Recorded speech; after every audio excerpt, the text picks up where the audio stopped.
it's lovely, you know. Yeah, like despite the rain with the cold weather, like you could see some people out here, you know, coming around to see good things, you know.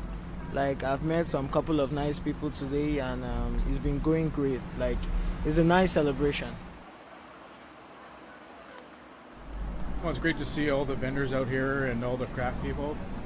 And it rains. Just as long as you dress for it, you're fine. Despite all this rain, and it's coming down a lot harder tonight than it was the first night, people are still managing to enjoy themselves out here. The music is making them feel like they're dry, perhaps.